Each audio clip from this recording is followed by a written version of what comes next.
La Petite Malle, c'est un concept café jeux de société et boutique, mais c'est aussi un lieu qui est un repère en fait pour les passionnés de jeux, pour on va dire les geeks du jeu de société, les joueurs de jeux de rôle, les joueurs de tous les univers en fait imaginaires.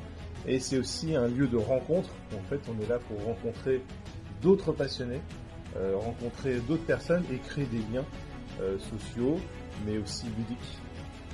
Donc, c'est vrai qu'après, chez nous, c'est un peu particulier quand même, parce que on essaye de surfer en fait sur plusieurs choses. Alors, le monde du jeu un peu sur son explosion depuis le début.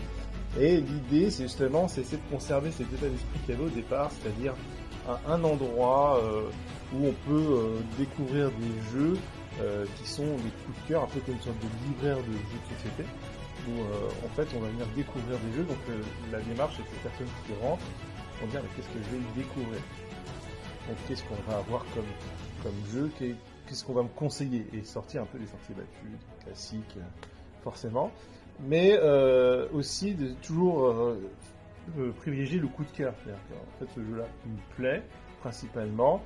On essaie bien sûr d'avoir quand même des jeux qui répondent à un large public, mais faut que ça reste quand même du conseil. C'est-à-dire que c'est vraiment la stratégie d'ici, c'est de dire il faut que ça reste du conseil, il faut que les personnes disent tiens, ce jeu-là on me l'a conseillé, c'est génial. Il faut vraiment ressentir une aventure, une expérience, quelque chose. Et de propager la passion ludique avec un concept qui reflète ça, avec des espaces de jeu qui sont adaptés et où on va rencontrer d'autres personnes. Chez nous, la créativité, c'est aussi de l'animation, et en fait, on fait énormément de choses, des tournois de jeux de cartes à collectionner comme Magic, Pokémon, Yu-Gi-Oh, Lorcana actuellement, et aussi des soirées jeux de rôle, des soirées du garou, enfin, énormément de choses pour faire vivre le lieu et aussi trouver une sorte d'excuse pour que les gens se réunissent.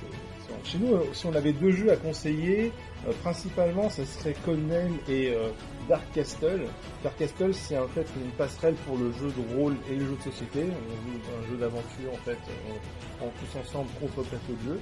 Et Codename, ça permet d'avoir un jeu d'ambiance où on rigole bien, où on est en équipe les uns contre les autres,